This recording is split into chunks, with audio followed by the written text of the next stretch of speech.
हम लोग बात करते हैं जी सक्सेसिव रैंडम एक्सपेरिमेंट की। सक्सेसिव एक्सपेरिमेंट्स जो होते हैं वो बड़े मजे के एक्सपेरिमेंट्स होते हैं, यानी कि आप लोगों ने वन आफ्टर अनदर कुछ एक्सपेरिमेंट्स परफॉर्म किए। अब वन आफ्टर अनदर का मतलब ये है कि आपने एक काम किया, आपने एक डाइस रोल की, आपने और फिर उसके बाद एक और डाइस रोल कर दी। This is what we call successive random experiment. और अगर हम लोग अपने फ्लो चार्ट की बात करें तो हम लोग यहां पे आ चुके हैं सक्सेसिव एक्सपेरिमेंट के अंदर कि आपने जो सक्सेसिव एक्सपेरिमेंट परफॉर्म करना है उसमें एक के बाद दूसरा, या ये भी हो सकता है कि एट द सेम टाइम आप दो काम कर रहे हैं। ठीक है जी, दो काम कर रहे हैं एट द सेम टाइम या वन आफ्टर अनदर। तो इन दोनों केसेस को हम लोग सक्सेसिव एक्सपेरिमेंट्स ट्रीट करते हैं। फॉर एग्जाम्पल, आपने 2 कॉइन्स टॉस किए, या आपने 1 कॉइन टॉस किया है 2 टाइम्स। ये दोनों कॉन्सेप्ट्स सेम है, ठीक है, जिसमें आप 2 एक्शंस परफॉर्म कर रहे हैं। ठीक है, हाँ, इकट्ठे कर रहे हैं तो भी कोई बात नहीं, वन आफ्टर अनदर कर रहे हैं तो भी कोई बात नहीं, आपने इनकी प्रोबेबिलिटी को 1 बाय 1 देखना है। तो इसको हम लोग सक्सेसिव रैंडम एक्सपेरिमेंट्स कहते हैं कि आपने 1 कॉइन टॉस किया, आपने 2 कॉइन टॉस किए, 3 कॉइन टॉस किए, 4 कॉइन टॉस किए, 5 कॉइन टॉस किए। इसमें जो प्रोबेबिलिटी फाइंड आउट करने का तरीका है वो ये है कि आपने जितने भी टाइम्स प्रोबेबिलिटी, आपने जितने भी टाइम्स कोई एक्शन परफॉर्म किया है, जरा गौर से सुनिएगा, आपने जितने भी टाइम्स कोई एक्शन परफॉर्म किया है, आपने हर एक्शन की प्रोबेबिलिटी अलग अलग फाइंड करनी है। फॉर एग्जाम्पल, मैं कहता हूं this is my action 1, action 2, action 3। हर एक एक्शन की अलग अलग प्रोबेबिलिटी फाइंड आउट करनी है। कैसे? बिल्कुल वैसे ही जैसे हमने सिंगल एक्सपेरिमेंट में पढ़ा था। तो हम लोग एक्चुअली जो सक्सेसिव एक्सपेरिमेंट है इसको इंडिपेंडेंट सिंगल एक्सपेरिमेंट्स के तौर पर ट्रीट करते हैं। जरा गौर से सुनिएगा, अगर आपको ये बात समझ आ गई तो फिर इंशाल्लाह आपको अगला ही तमाम चीजें जो है ना वो समझ आ जाएगी। और ये इस तरह के जो सवाल आपके माइंड में पहले से जो फंसे हुए हैं ना, वो उनको अभी नहीं पूछना। अभी जो कॉन्सेप्ट मैं समझाने की कोशिश कर रहा हूं उनको समझे, फिर ये चीजें सारी आपको क्लियर हो जाएंगी। हम लोग बात कर रहे हैं कि जब हम सक्सेसिव रैंडम एक्सपेरिमेंट्स की बात करते हैं, एक से ज्यादा दफा कोई एक्सपेरिमेंट परफॉर्म करना, तो उसमें हम उनको सिंगल एक्सपेरिमेंट्स के तौर पे लेते हैं और उस सिंगल एक्सपेरिमेंट के तौर पे ही उनको सॉल्व करके उनकी प्रोबेबिलिटी फाइंड आउट कर लेते हैं। और उसके बाद जब हमने उनकी कंबाइंड प्रोबेबिलिटी फाइंड आउट करनी होती है, क्योंकि प्रोबेबिलिटी तो हमने कंबाइंड फाइंड करनी है ना, तो हम लोग हर एक एक्शन में आने वाले आउटकम को आपस में मल्टीप्लाई कर देते हैं and we find the final probability, right. तो इस तरीके से हम लोग प्रोबेबिलिटी को फाइंड आउट करते हुए मल्टीप्लाई करते हैं। तो इसका मतलब यह है कि आपने अगर multiply successive random experiments perform कर रहे हैं तो हर एक को सिंगल सिंगल एक्सपेरिमेंट ट्रीट करें और उसके बाद उनकी प्रोबेबिलिटीज को आपस में मल्टीप्लाई करते हैं, you will get the final outcome. For example, let's start with this, you are going to perform a calculation, एक एक्शन, और फिर उसके बाद आप उसमें से प्रोबेबिलिटी फाइंड आउट करना चाहते हैं। नहीं जनाब, सबसे पहले एक्शन ये है कि आपने 2 डाइसेस रोल किए।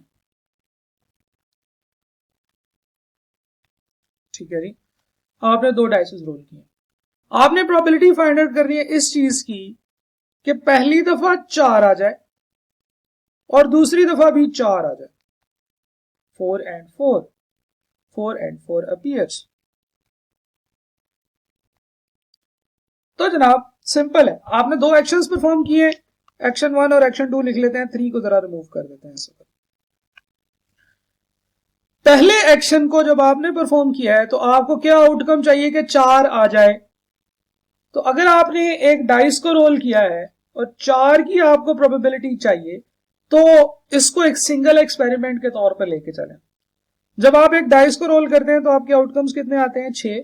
4 कितनी दफा आता है? 1 दफा। तो जनाब पहली डाइस पे 4 आने की प्रोबेबिलिटी है 1/6।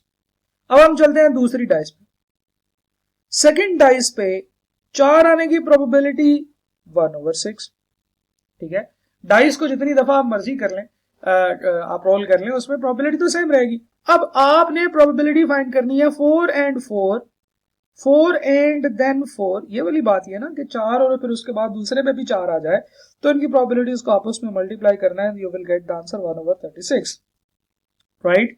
तो पहली दफा भी 4 आ जाए, दूसरी दफा भी 4 आ जाए, तो पहली दफा की प्रोबेबिलिटी को सिंगल टाइप की प्रोबेबिलिटी जिस तरीके से आप फाइंड आउट करते हैं उस तरीके से प्रोबेबिलिटी फाइंड करके वो लिख लें, और फिर दूसरे को अलग सिंगल एक्सपेरिमेंट ट्रीट करें और उसकी प्रोबेबिलिटी फाइंड करके लिख लें, तो आपके पास ये डिफरेंट आंसर्स आ जाएंगे। अच्छा, चलें जनाब एक और काम करते हैं, सवाल को लेके चलते हैं। इसी सवाल को आपने 3 डाइसेस रोल की हैं। व्हाट इज द प्रोबेबिलिटी कि पहली दफा 2 आ जाए, दूसरी दफा भी 2 आए और तीसरी दफा 6 आए। ठीक है जनाब, तो हम लोग कहेंगे जनाब एक्शन 1, एक्शन 2, एक्शन 3, 3 एक्शन है। पहला एक्शन ये है कि 2 आ जाए पहली डाइस पे, तो पहली डाइस पे टोटल पॉसिबल आउटकम्स कितने हैं? 6 हैं। 2 आने की प्रोबेबिलिटी कितनी है? 1 है। दूसरी डाइस पे टोटल पॉसिबल आउटकम्स कितने हैं? 6 हैं। क्या चाहिए? 2 आना चाहिए। 2 आने की प्रोबेबिलिटी कितनी है? 2/6, नहीं 1/6।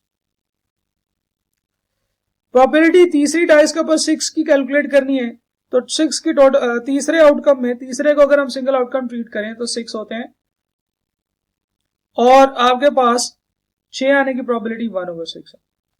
तो 3 डाइसेस को रोल करें तो प्रोबेबिलिटी 2, 2 और 6 आने की प्रोबेबिलिटी कितनी है? 1/216, राइट। ठीक है जी, तो इस तरीके से हम लोग इसकी कैलकुलेशंस करते हैं। हम इसी कॉन्सेप्ट को लेकर चलते हैं। 3 डाइसेस रोल किए, व्हाट इज द प्रोबेबिलिटी कि पहली दफा कोई इवन नंबर आ जाए, दूसरी दफा कोई ऑड नंबर आ जाए, और तीसरी दफा कोई इवन नंबर आ जाए। तो हम कहेंगे मसला ही कोई नहीं है। मसला कोई नहीं है, हम लोग देख रहे हैं कि पहली दफा क्या आना चाहिए? पहली दफा आना चाहिए, जब आप पहली दफा डाइस रोल करते हैं तो टोटल पॉसिबल आउटकम्स कितने हैं? 6। टोटल सैंपल स्पेस में इवन कितने होते हैं? 3, 3/6। पहली दफा सैंपल स्पेस में, दूसरी दफा की अगर हम बात करें तो सैंपल स्पेस में टोटल कितने हैं? 6, और ऑड कितने होते हैं? 3 ही होते हैं, 1, 3 और 5। तीसरी दफा की बात करें सैंपल स्पेस में टोटल होते हैं 6, और टोटल पॉसिबल आउटकम्स जो कि इवन है वो है जी 6। ओके, तो इस तरीके से आप इसको 3/6 क्यूब बाकी फाइंड आउट कर लें जिस तरीके से भी होता है।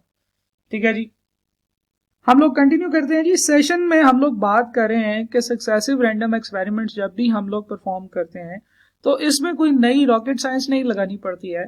हमने सिर्फ ये करना है कि आपने हर एक जो इंडिविजुअल एक्सपेरिमेंट है उसकी अलग अलग प्रोबेबिलिटी फाइंड आउट करनी है और उसके बाद उनको आपस में मल्टीप्लाई कर देना है। ठीक है जी, तो जैसे हम लोगों ने एक एग्जांपल सेशन में ब्रेक में जाने से पहले हमने देखी, हमने कहा 3 डाइसेस रोल किए हैं तो 3 एक्शंस हैं जनाब, एक्शन 1, एक्शन 2, एक्शन 3। पहले आउटकम में आपको इवन आउटकम चाहिए, तो आप क्या करोगे? आप देखोगे कि इवन की प्रोबेबिलिटी कितनी है, तो इवन की प्रोबेबिलिटी है इस वक्त 3/6, और दूसरे आउटकम में आपको प्रोबेबिलिटी ऑड की चाहिए। तो अगर हम लोग उस सिंगल एक्सपेरिमेंट को एक individual experiment, independent experiment treat करें तो फिर उस वक्त उसकी प्रोबेबिलिटी होती है 3/6। इसी तरह से एक और एग्जांपल देखते हैं जनाब। हम लोग बात कर रहे हैं जी 3 डाइसेस हमने रोल किए, एक्सपेरिमेंट हमारा सेम है, तो पहले एक्शन में न्यूमिनेटर में क्या आएगा वो चेंज हो जाएगा, दूसरे एक्शन में न्यूमिनेटर में क्या आएगा वो चेंज हो जाएगा, और तीसरे एक्शन में न्यूमिनेटर में क्या आएगा वो चेंज हो जाएगा। ठीक है जी, डिनोमिनेटर सबके सेम रहेंगे। हम लोग प्रोबेबिलिटी फाइंड आउट अब करने लगे, जरा गौर से देखिएगा कि पहला जो है वो इवन और ग्रेटर देन 4 है, दूसरा जो है एंड सेकंड इज ऑड और लेस देन 4 है, and third one is even और ऑड, कोई भी हो चलेगा, राइट। अच्छा, अब मतलब ये काफी कॉम्प्लेक्स करके हमने सिनेरियो डिस्कस किया है, तो इसको भी करने का तरीका बिल्कुल वैसा ही है। सबसे पहले आप देखेंगे कि हम लोग बात कर रहे हैं कि 3 डाइसेस रोल किए हैं, पहली डाइस इवन हो या ग्रेटर देन 3 हो, तो आपने उसको सिंगल एक्सपेरिमेंट के तौर पर ट्रीट करना है। तो जो फर्स्ट आउटकम है उसमें देखें 1 2 3 4 5 और 6 होता है, तो किसने आउटकम्स ऐसे हैं जो इवन है या ग्रेटर देन 3 है? ये तो नहीं है, ये है, ये भी नहीं है, ये है, ये है और ये है। ठीक है जी, तो there are 4/6 chances that the first outcome is either even or greater than 4 and the second outcome is odd or less than 4। ठीक है जी, तो odd और less than 4 के केस में is it an odd? yes। is it an odd? no। is it a less than 4? yes। ये भी ठीक है, और odd और less than 4। ठीक है जी, ये 4 आउटकम्स ऐसे हैं जो कि इस कंडीशन को फुलफिल करते हैं। और तीसरा ये है कि इवन होना चाहिए या ऑड होना चाहिए। तो जितने भी आउटकम्स होते हैं या तो वो इवन होते हैं या ऑड होते हैं। ये इवन है, ये ऑड है, ये इवन है, ये ऑड है, ये इवन है, ये ऑड है और ये इवन है, तो टोटल 6/6। तो जब आप इनको आपस में मल्टीप्लाई करेंगे तो you will get the final outcome. क्या हम लोग हर एक आउटकम की सेपरेट प्रोबेबिलिटी फाइंड आउट करते चले जाते हैं, और जब आप उनकी सेपरेट प्रोबेबिलिटी फाइंड आउट करते चले जाते हैं तो उसके बाद आपने सिंपल उनको आपस में मल्टीप्लाई करना होता है। This is the rule of successive experiment. अब there are 2 variations in this type of question. There are 2 points of concern कह लें, वेरिएशन कह लें, या 2 कंसिडरेशंस हैं जो कि आपने इस एक्शन को, इस काम को परफॉर्म करते हुए करनी है। और वो कंसिडरेशंस क्या क्या हैं? नंबर 1 इज कि आपने ये देखना है कि अगर कभी आपके पास आइटम्स को आप सिलेक्शन कर रहे हैं, सिलेक्शन ऑफ आइटम्स, तो इज इट विद रिप्लेसमेंट और without replacement? Number 1 question is, ठीक है जी, विद रिप्लेसमेंट है या विदाउट रिप्लेसमेंट? सही है। तो और जो दूसरी चीज है वो ये है कि कभी कभार ऐसे होता है कि जिस आउटकम की आप प्रोबेबिलिटी फाइंड आउट करना चाह रहे हैं, जिस सेट ऑफ आउटकम की आप प्रोबेबिलिटी फाइंड आउट करना चाह रहे हैं, उसमें वेरियस पॉसिबल वेज हो सकते हैं, वेरियस पॉसिबल वेज। ये 2 स्पेशल कंसिडरेशंस हैं जो इस कॉन्सेप्ट के अंदर आप लोगों ने पढ़नी है, स्पेशल कंसिडरेशंस। तो 1 बाय 1 हम इनको समझते हैं और फिर उसके बाद ये इंडिपेंडेंट और डिपेंडेंट के पंगे की तरफ आते हैं। मल्टीप्लिकेशन लॉ हम समझ चुके हैं। मल्टीप्लिकेशन लॉ ये कहता है कि जब आप सक्सेसिव एक्सपेरिमेंट्स की बात करते हैं तो सक्सेसिव एक्सपेरिमेंट में आपने हर एक एक्सपेरिमेंट को एक इंडिपेंडेंट सिंगल एक्सपेरिमेंट के तौर पर ट्रीट करना है।